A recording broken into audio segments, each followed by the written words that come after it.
La comunicación ahora para Canal 5 Santa Fe y Agencia de Noticias DERFE, www.derfe.com.ar. Vamos a charlar con el primer candidato a diputado nacional acá en Santa Fe por Juntos por el Cambio. Me refiero a Mario Barletta. ¿Cómo le va, Mario? Andrés Batistela lo saluda. Muchas gracias por atendernos. Andrés, ¿cómo va? Bien, todo tranquilo. Estaba hace un rato, Mario, acá en estudios Chuchi Molina. Yo le hacía una pregunta que me quedó picando y que se la quiero trasladar a usted también. ¿Por qué cree que se está dando una situación pendular en la Argentina en el último tiempo, parecido a lo de Chile, ¿no? Con Piñera, Bachelet, que hace 2 años la gente votó masivamente para que Macri dejara el gobierno. 2 años después parece que la gente vuelve a confiar en Juntos por el Cambio por enojo con la gestión del Frente de Todos. ¿Por qué cree que se dan estos movimientos? Bueno, yo creo que es parte de la lógica del ejercicio democrático y de los sistemas electorales. Eh, Seguramente Juntos por el Cambio no cubrió las expectativas durante los 4 años de gobierno y no hizo todo bien. De lo contrario, creo que hubiese podido tener un segundo mandato. Ujú. Ante eso hubo una propuesta de la oposición planteando que volvían mejores, planteando que tenían soluciones y bueno, la gente confió en ello y se modificó el gobierno. Esto pasa en todos los países, en todo momento. Eh, y bueno, hay que entender que la gente decide en función de lo que siente, de lo que piensa y de lo que espera a lo futuro. Claro, ahora, ¿cómo hacer para que usted habló de esto del Frente de Todos cuando dijo que iba a volver mejor o que íbamos a comer asado, etcétera?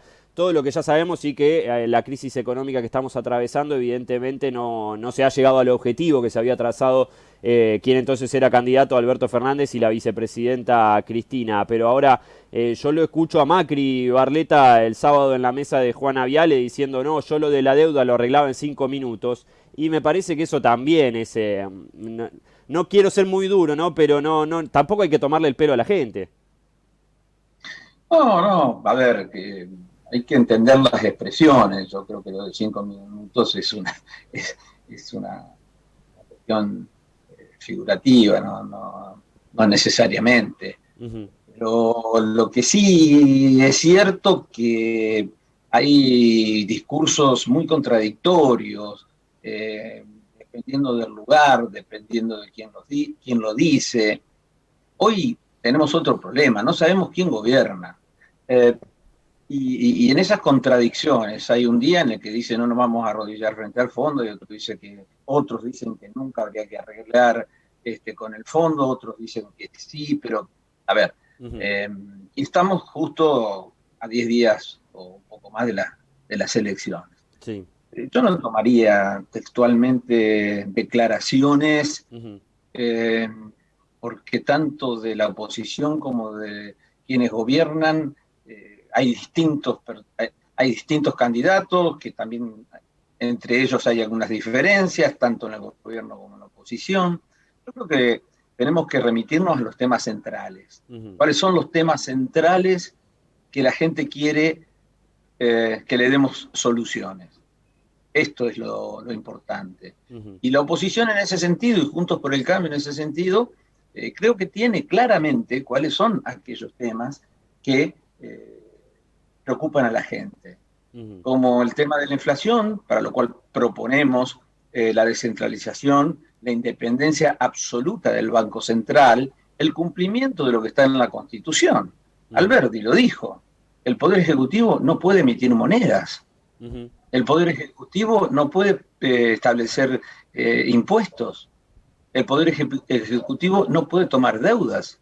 Todas estas son atribuciones del Congreso y de un Banco Central independiente. Independiente al punto tal que no pueden hablar por teléfono con el presidente del Banco Central. O, si no, ¿cuáles creen que son los mecanismos en Chile, en Uruguay, en Perú, para que ellos no tengan inflación y nosotros sí? Ujú. Algún motivo debe haber. Y ahí está el motivo. Claro. En, del Banco Central se pasa de gobiernos de centro izquierda a centro derecha, de centro derecha a centro izquierda. Bueno, fíjense en Perú. ahora tiene un gobierno de izquierda. Sí. No se les ocurre tocar el Banco Central. No se les ocurre tocar el Banco Central.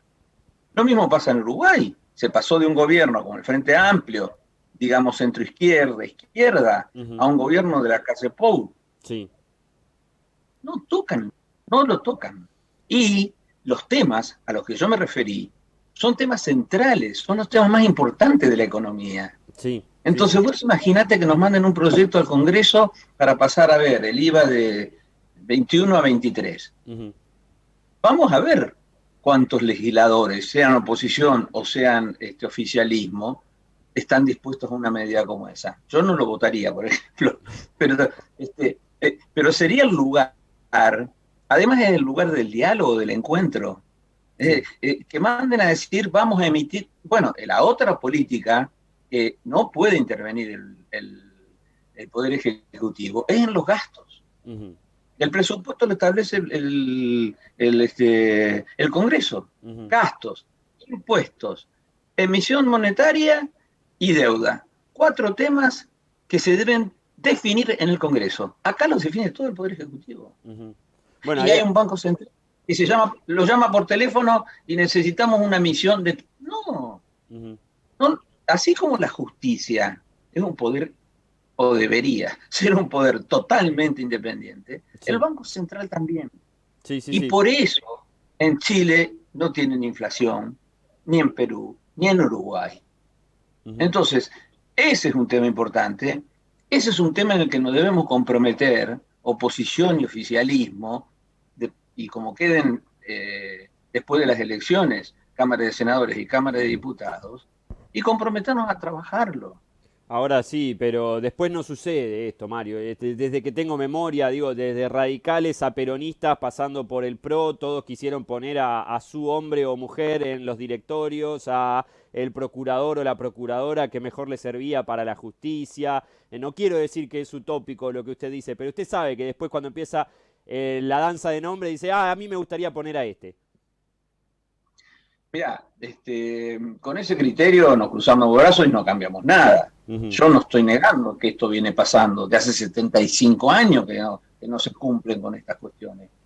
También desde hace no sé cuántas décadas, hoy estamos en el peor nivel educativo en la Argentina. No decíamos tantas veces que la educación era la posibilidad del ascenso social. No decíamos que la educación era una herramienta para la igualación. Bueno, hoy la educación es un enemigo de la igualdad. Hoy la educación cada vez profundiza más las diferencias. O sea que hoy, fíjate al punto que llegamos, de que la educación hoy es un mal para la sociedad. Y ahí, ¿estamos dispuestos a aumentar, por ejemplo, una extensión horaria? 4 horas de clase, ¿a vos te parece? 4 horas de clase en las escuelas públicas, que con recreo se te van a 3:30, cuando hay que incorporar nuevos saberes que son indispensables, como el arte, como saber programar, el uso de las nuevas tecnologías, los idiomas, los juegos, el deporte, eso no está en la educación pública. No está. Ahora, vos me decís, ¿por qué no nos ocupamos de la educación? ¿Vamos a seguir con que más del 50% de los jóvenes no terminan la escuela media? Eso es igual a decir, la pobreza no solo va a quedar en donde está, sino que se va a incrementar. ¿Hasta cuándo? Claro. Mario... Economía, educación, justicia. Sí. Mario, la madre de todas las batallas para la oposición el 14 de noviembre, ¿está en el Senado? Digo, por la cuestión de los números mágicos que se necesitan para que el oficialismo no tenga mayoría automática. Es una de las batallas importantes, o más que batalla, es uno de los elementos importantes, toda vez que sería un hecho histórico, la primera vez desde el 83 que no tendría mayoría el peronismo en el Senado, con esos 5 senadores. Por eso está puesta la mirada en las provincias en donde esto podría ocurrir. De todas formas, también en la Cámara de Diputados, si se aumenta a 120 diputados la oposición, cobra un peso diferente. ¿Para qué serviría esto? Esto serviría, por un lado, para evitar algunos proyectos que incluso ya están en tratamiento, evitar que se sancionen. Ujú. Esa llamada reforma judicial, en realidad lo único que busca es evitar los problemas judiciales que tiene Cristina Kirchner y muchos otros funcionarios. Es decir, es una ley para la impunidad. Ujú. Evitar que para la elección del procurador general, Sí. jefe de los fiscales, se baje de las 2/3 partes a una mayoría simple. Ujú. Eh, estas cosas son centrales, porque si esto no sucede, si Juntos por el Cambio no hace, que creo, con todo el respeto a las diferentes fuerzas que están más allá de la del gobierno y de Juntos por el Cambio, pero hoy la realidad es que Juntos por el Cambio es la única opción que nos queda para evitar algunos males y para poner en marcha juntos, en el marco del Congreso, que es el marco del debate, de la representación de lo que el pueblo eligió, los temas que yo te estaba mencionando. Ujú. ¿Puede ser tan difícil pasar de 4 horas de clase a 7 horas de clase? ¿Puede ser No. tan es ideológico? ¿Es político? ¿Qué, ¿eh? No, ¿Puede, eso no puede creo. ser? Eso no creo. Bueno, Después ya cuando, voy a mencionar uno de su espacio que estuvo por Santa Fe hace unos días, cuando Martín Tetaz ya empieza a decir que hay que flexibilizar algunas cuestiones que hacen al derecho laboral, y ahí sí empieza a pesar lo ideológico, Mario. sí, ahí empieza a pesar lo ideológico porque no nos tomamos el tiempo necesario para que técnicamente analicemos el tema de las leyes laborales. Ujú. Porque está demostrado, hay un gremio de la construcción que ahora ha generado, por ejemplo, el tema de un seguro en lugar de una doble indemnización o lo que fuere. Ujú. Que esto es a favor del trabajador.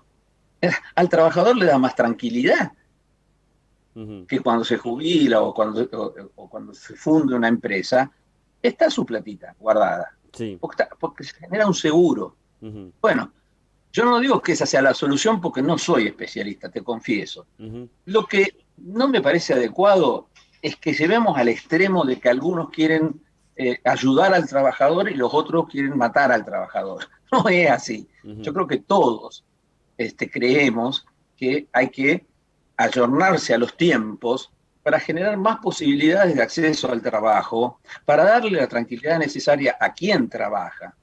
Claro, sería bueno que para esto tengamos gremios que no estén manejados por las mafias, que no Ujú. estén manejados por aquellos que se enriquecen por estar al frente del gremio, porque todos se enriquecen los que están arriba, no todos, hay excepciones, pero la Ujú. mayoría Sí. eh, a costa de la pobreza de los trabajadores. Ujú. Entonces, pongamos el tema en debate, pero sin acusar al otro, que lo que quiere es quitarle conquistas logradas en favor de los trabajadores. Ujú. ¿Quién va a querer eso? Ujú. Entonces, yo digo, no está diciendo ninguna barbaridad. Tetaz está diciendo, desde su concepción económica, desde sus estudios, es un tipo muy capaz, que se tiene que sentar y se va a sentar en el Congreso para debatir con gente también del gobierno, que es muy capaz, que conoce mucho de leyes laborales, a ver si se encuentra un esquema eh, como existen en los otros países. Nosotros somos especialistas en hacer cosas raras que en los otros países que funcionan más o menos con cierta normalidad son distintas, son muy diferentes. Ujú. Lo que hablábamos del Banco Central, ahora lo que estamos hablando. Vamos al régimen impositivo. Ujú. Eh, las pequeñas y medianas empresas hoy son las más desfavorecidas. Ujú. Cuando tenemos que producir más, le generamos mayor carga impositiva. ¿Por qué? Porque tenemos un país anti-exportador. Es decir, cuanto más produzcamos, más podemos exportar y eso genera mayor ingreso de divisas. Ujú. Al hacer lo contrario, tenemos menos ingreso de divisas. Al tener menos ingresos de divisas, tenemos que aumentar los impuestos para cumplir con las responsabilidades que tiene el Estado. Claro. Ahora, si los gastos te vuelvo a repetir, si los gastos, la emisión monetaria, la deuda y los impuestos quedan en manos del Congreso, la cosa cambia. Ahí están todas las voces. Claro. Y ahí es donde se tienen que lograr esos acuerdos. Claro. Mario, la última pregunta. Yo estoy de acuerdo con que hay que hacer una serie de reformas estructurales porque así como estamos no vamos para ningún lado. Ahora, me parece también que esto no se va a hacer ni en 4 años, ni siquiera sé si en 8, y que quizás tengamos que encarar un proceso de acá 10, 15 años en el que de a poquito empecemos a ver que la cosa empieza a caminar. Uruguay, que usted lo menciona, en la década del 90 estaba muy mal, la inflación era altísima y lo lograron resolver con un proceso que fue de alguna manera también año a año. ¿Cree que se pueden llegar a sentar las bases para que hagamos algo así en Argentina? Creo, estoy confiado. Porque es lo que creo que el 60-70% de los argentinos está reclamando. Y creo que tenemos que atender esta situación porque si no vamos a seguir en una decadencia permanente. Y lo otro que tenemos que hacer es dejar de embromar con esto de que la culpa la tiene el que estuvo antes y no es el que... Y el que estuvo antes dice que la culpa la tuvo el que estuvo antes, y el que estuvo antes de esos dos que estuvieron antes dicen que la culpa la tuvo el que tenía antes. Basta, dejémonos normal. Claro. Con eso, a ver, si hay algún historiador, alguien que le guste escribir un libro, todos los procesos argentinos y hace todo análisis, está bien que lo haga, pero no podemos, los que tenemos la responsabilidad de dar soluciones, pasarnos la vida echándonos la culpa. Claro. Entonces, porque la gente, ¿vos te crees que la gente quiere que le expliquemos que tiene la culpa? No. No le interesa. Sí. Lo que le interesa es que le resolvamos los problemas. Claro. Sí, sin duda. Mario, como siempre, le agradecemos por su tiempo y la seguimos pronto. Muchísimas gracias y un abrazo. No, gracias a vos. Y transformemos la resignación en esperanza. Bueno, tomo el mensaje. Gracias, Mario. Un abrazo. Chau, chau. Mario Arleta, candidato a diputado nacional de Juntos por el Cambio. Pueden revisitar